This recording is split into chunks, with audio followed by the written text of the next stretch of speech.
Welcome back, everybody. Boundaries and firm expectations, rather, are only limitations to our next guest, who's a former National Geographic Explorer of the Year, and he's got way more credentials than we could care to list. So please welcome adventurer Kenny Broad, who goes abroad. Thank you.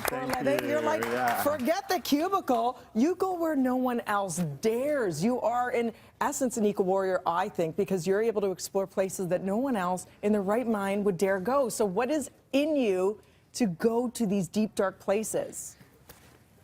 I guess I would have to lay down on the couch and do psychology, but to figure out. But I guess we walk around this earth and we think everything's been seen, but right beneath our feet, you can jump into a tiny little muddy, insignificant looking hole, and you realize there's a whole inner space right there where you can.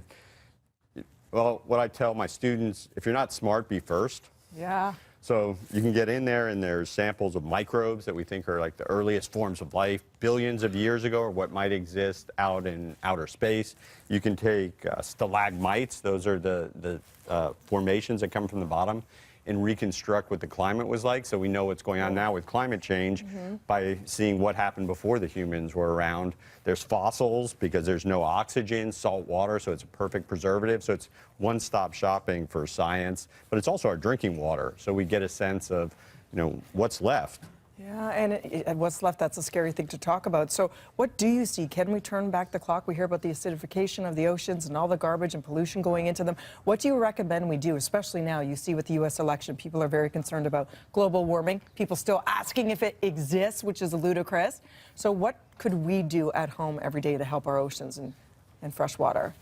Did you have to bring up the U.S. elections this early in the morning? Listen, this talking is so important, though, isn't it? No, but I mean, one of the amazing things about actually going underground, you see firsthand, for example, climate change. We think of flooding or we think of ice melting, but much of our fresh water, our drinking water, is beneath our feet in aquifers. And when you're diving down there, you actually can see salt water moving in and kind of pushing out, or if you want to call it, tainting our freshwater drinking supply. And that's, if you take away the fresh water that's locked up in ice, more than 95% of the world's fresh water is beneath our feet, and it's out of sight, out of mind. Right. So taking care of just what we put on the ground, that makes a big difference in how much we take out. The more you take out of the fresh water, the faster that salt water will move in from sea level rise.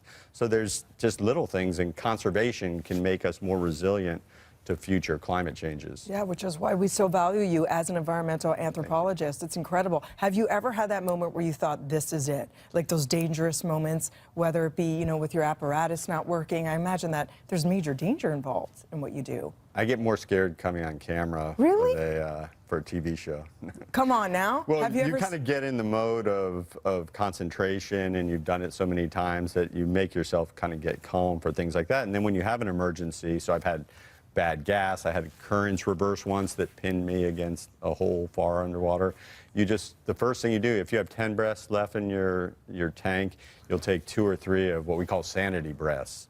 So it's sort of good practice for on the surface, too, when you want to ring your kids. It sounds good for Blue Monday. Yeah. Sanity breaths, everybody. Exactly. What's wrong with that, right? And you actually can catch Kenny tonight and tomorrow evening. It's part of the National Geographic Live series that's happening at Roy Thomson Hall. For tickets, go to roythompson.com, something we cannot talk enough about. All right, and thank you so much. Thank you for having me. Good to see you on land. All right. Right now, over the cab. Bye.